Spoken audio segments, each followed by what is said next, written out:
NDA 40 सीटों पे लड़ेगी, आपको 5 गया है, इसका आपकी पहली प्रतिक्रिया। ये सबसे पहले मैं हमारे प्रधानमंत्री और हमारे गठबंधन के नेता आदरणीय प्रधानमंत्री श्री नरेंद्र मोदी जी का हृदय से आभार प्रकट करता हूं। जिस तरीके से उन्होंने के मान सम्मान को बरकरार रखा, जिस तरीके से हमारी की उन्होंने चिंता की, मैं उनको विशेष तौर पर धन्यवाद देता हूं। हमारे गठबंधन के अहम सहयोगी जनता दल यूनाइटेड और हमारे मुख्यमंत्री नीतीश कुमार, इस गठबंधन में मौजूद हमारे तमाम साथी उपेंद्र कुशवाहा जी, आदरणीय मांझी जी, तमाम साथियों का मैं आभार प्रकट करता हूं कि उन्होंने जिस तरीके से इस गठबंधन को मजबूती देने के लिए इतनी सहजता से सीटों का बंटवारा किया। यकीनन जब कोई बड़ा गठबंधन बनता है तो हर दल को छोटे मोटे कॉम्प्रोमाइजेस करने पड़ते हैं, थोड़ी बहुत कुर्बानियां हर किसी को देनी पड़ती है। और मुझे लगता है कि एक बड़े जो लक्ष्य हमारे प्रधानमंत्री जी ने हम तमाम एनडीए के साथियों के लिए तय किया है 400 प्लस सीटों के साथ जीतने का, उसके लिए मुझे लगता है हर दल ने बहुत सहजता से, मुझे भी अपनी एक सीट कम करनी पड़ी, बहुत सहजता से की। जनता दल यूनाइटेड ने भी अपनी एक सीट कम की। मांझी जी हों, उपेंद्र जी हों, हर किसी ने उनसे जिनसे जो बन पड़ा उन्होंने इस गठबंधन को मजबूती देने के लिए। और भारतीय जनता पार्टी का मैं जिक्र करूं तो उन्होंने तो 2019 से ही कुर्बानी दी है। उस वक्त सिटिंग उन्होंने अपने 5 सांसद हटाकर इस गठबंधन को उस वक्त 2019 में एक मजबूत स्वरूप दिया था। और आज उससे ज्यादा मजबूत स्वरूप, उस वक्त जो साथी हम लोग के साथ नहीं थे, आज वो भी हमारे साथ इस गठबंधन में मौजूद हैं। और अब इस नए गठबंधन के स्वरूप के साथ हम लोग का विश्वास और ज्यादा पुख्ता होता है कि जो लक्ष्य प्रधानमंत्री जी ने दिया है उसको तो हम पूरा करेंगे ही, पर एक हल्की सी चूक जो 2019 में रह गई थी, एक सीट से जो हम लोग रह गए थे, इस बार 40 की 40 सीटें जीतकर प्रधानमंत्री जी को प्रधानमंत्री पद पर बैठाने के लिए हम सब संकल्पित हैं। क्या अलायंस का धर्म निभाया गया? आप जो चाहते थे वो हुआ, एक सीट तो चलो आपने छोड़ी क्योंकि 400 का लक्ष्य आपको प्राप्त करना है, लेकिन वो 5 सीटें कौन सी होंगी? भाई, इसका जिक्र भी प्रेस कॉन्फ्रेंस में किया गया। लोक जनशक्ति पार्टी जमुई, जहां से मैं वर्तमान में सांसद हूं और मेरी वो कर्म भूमि रही है, जमुई हम लोग के पास है। और मेरे पिता की पहचान, मेरे पिता की कर्मभूमि, जिस धरती को उन्होंने अपनी मां माना था, हाजीपुर, ये दोनों सीटें एक अलग महत्व मेरे लिए व्यक्तिगत तौर पर, मेरे परिवार के लिए रखती हैं। तो जमुई और हाजीपुर के साथ साथ समस्तीपुर है हम लोग के पास। वैशाली से हमारा ही प्रत्याशी चुनाव लड़ेगा। और मेरा गृह जिला, मेरे पिता का जहाँ पे जन्म हुआ, खगड़िया, वो भी हम ही लोग के पास है। आप कहां से लड़ेंगे? क्योंकि ये रूमर्स था कि आप 2 जगह से चुनाव लड़ सकते हैं।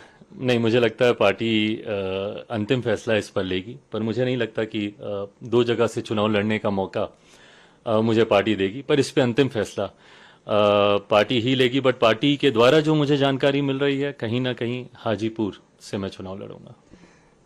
ये 5 सीट्स हैं और जो घर की जो लड़ाई थी वो भी सामने दिखी इस बंटवारे से पहले।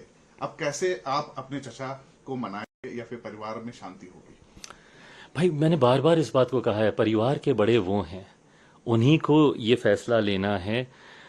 मेरे पिता के जाने के बाद परिवार के मुखिया की भूमिका में वही थे, मेरे पिता के स्थान पर वही थे। जिस तरीके से विपरीत परिस्थितियों में भी मेरे पिता ने, ऐसा नहीं है कि इससे पहले कभी परिवार पे संकट नहीं आया, इससे पहले कभी पार्टी में संकट नहीं आया, पर मेरे पिता ने इस बात को सुनिश्चित किया कि हर परिस्थिति में वो पार्टी को एकजुट रखें, परिवार को एकजुट रखें। पिता के जाने के बाद इसी भूमिका में मेरे चाचा जी थे।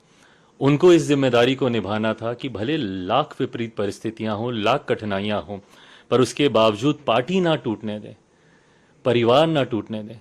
और वो पार्टी जिसको मेरे पिता ने खून पसीने से बनाया था, उस पार्टी का नाम, सिंबल आज भी फ्रीज है। कहीं ना कहीं इस बात का दुख पापा जहां पे भी होंगे उनको आज भी होता होगा कि जिस सिंबल को उन्होंने चुना था, जिस नाम को उन्होंने चुना था, वो आज भी वो फ्रीज है। इन परिस्थितियों में पार्टी और परिवार नहीं पहुंचता, ये जिम्मेदारी चाचा जी पर थी। पर बहरहाल गंगा में से काफी पानी अब बह चुका, परिस्थितियां काफी बदल गई हैं। एक बात वो अक्सर कहते हैं, मैं मानता हूं कि हकीकत भी वही है, व्यक्ति नहीं समय बलवान होता है।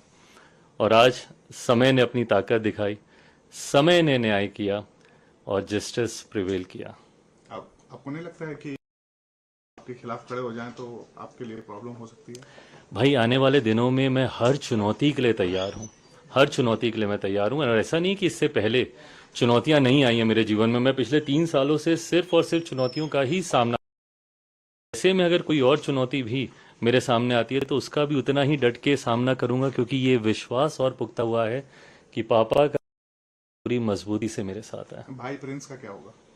उसके लिए मेरी चिंताएं पहले भी थी, आज भी है। युवा है, नई थी उसकी, बट बहरहाल उसने अपने लिए कुछ फैसले किए हैं। मुझे लगता है उन फैसलों के साथ अब उसी को ही जीना है। इस 5 सीट में उनको जगह मिलेगी? जैसा मैंने कहा कि ये मेरी पार्टी एक अलग संघर्ष के दौर से निकली है।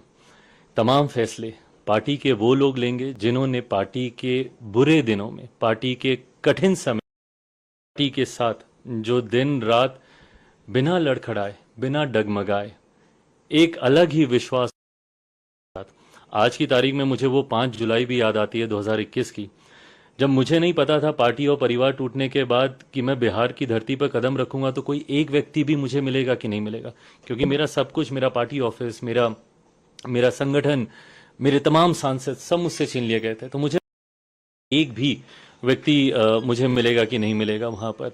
वहां से मैंने अपने संघर्ष की शुरुआत की और उसमें जो लोग मेरे साथ जुड़ते गए, आज की तारीख में वो लोग मेरी प्राथमिकता है। सामंजस्य कैसे बिठाएंगे, क्योंकि आपने खुलकर विरोध किया और अभी भी मुखर रहते हैं नीतीश कुमार को लेकर, और दूसरी सबसे बड़ी ज्यादा सीट उनको मिली है, तो जदयू के साथ सामंजस्य आप कैसे बिठाएंगे बिहार में? देखिए, मुझे नहीं लगता कि सामंजस्य बिठाने में तब कोई कठिनाई आती है जब आपके लक्ष्य निर्धारित होते हैं। आज की तारीख में हम लोग बहुत बड़े लक्ष्य की ओर अग्रसर हो रहे हैं।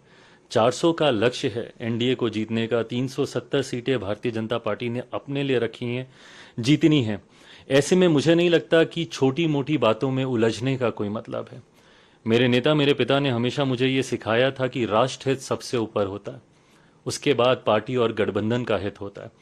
और मुझे लगता है आज की तारीख में जो फैसले हम लोग ले रहे हैं वो इन्हीं दोनों हितों को साधने के लिए ले रहे हैं। जहां राष्ट्र हित में ये प्रधानमंत्री जी उतनी ही और ज्यादा मजबूती से देश का प्रतिनिधित्व करें, उतना ही गठबंधन के भी हितों की हम लोग रक्षा करें। और गठबंधन का हित ये कहता है कि अगर हम लोग आपसी वाद विवाद में अभी उलझे रह गए तो इसका नुकसान गठबंधन को होगा, जिसका लाभ लेंगे या लेते। ऐसे में हम लोग का लक्ष्य निर्धारित है, लक्ष्य क्लियर है। 400 के लक्ष्य के साथ हम लोग अग्रसर हो रहे हैं। बिहार में 40 की 40 सीटें हम लोग को जीतनी है। ऐसे में तालमेल बैठाना होगा और मुझे लगता है कि ये हो रहा है जो कि सीटों में परिदर्शित हुआ ही है। एजेंडा क्या रहेंगे और आपको क्यों इतना कॉन्फिडेंट है कि 40 सीट आप जीत कर आ रहे हैं बिहार से? क्योंकि आरजेडी, कांग्रेस और जो इंडिया अलायंस है वो भी अपनी सीटों का अनाउंसमेंट करने वाले हैं, तो इश्यूज क्या होंगे? प्रधानमंत्री जी के द्वारा किए गए पिछले 10 सालों के कार्य, ये हमारे विश्वास ही कारण है। भाई, अभी तक हम लोगों ने सरकारें देखी हैं जो एंटी इनकम्बेंसी की शिकार होती हैं, बट ये एकमात्र ऐसी सरकार है जो कि प्रो कम्बेंसी पे चलती है। 14 से बड़ी जीत हम लोगों ने 19 में देखी। 19 से बड़ी जीत की ओर हम लोग अग्रसर हो रहे हैं 2024 लोकसभा चुनाव में। तो ऐसे में ये फासला, जब जीत का मार्जिन हम लोग का बड़ा है, उसका कारण प्रधानमंत्री जी के तमाम किए गए वायदे खरा उतरना। और मैं बहुत ईमानदारी से ये भी मानता हूं कि अभी भी कई कार्य अधूरे हैं। जनता को इस बात है कि ये मौजूदा की ही क्षमता है कि उन बाकी के कार्यों को भी पूरा कर दें। आज तक चुनाव को जिस दिशा में हम लोगों ने जाते हुए देखा, तमाम उन मुद्दों को का हल कर दिया गया द्वारा। चुनाव आते थे, धारा 370 की बात होती थी, अब नहीं होगी। बात होती थी, अब नहीं होगी। विमेन रिजर्वेशन बिल होगी। इन तमाम विवादित मुद्दों का हल निकाल दिया गया है। यही कारण है कि प्रधानमंत्री जी के प्रति देश की जनता का विश्वास बढ़ता है। आपने बिहार का पूछा, कैसे बिहार में भी अब ये विश्वास और पुख्ता हुआ है। एक लंबे समय के बाद बिहार में डबल इंजन की सरकार आई है। ये डबल इंजन की सरकार अलग अलग राज्यों में जहां जहां पे भी बनी है, उस राज्य को हम लोगों ने बढ़ते हुए देखा है। उत्तर प्रदेश बगल का ही राज्य है, उससे खूबसूरत कोई और उदाहरण हो नहीं सकता। ऐसे में अब जब बिहार में डबल इंजन की सरकार है तो बिहार की जनता का विश्वास और पुख्ता हुआ है। हमारी सरकार हमारे गठबंधन के प्रति जो हम लोग को 40 की 40 सीटें जिताएगा। Thank you. Thank you.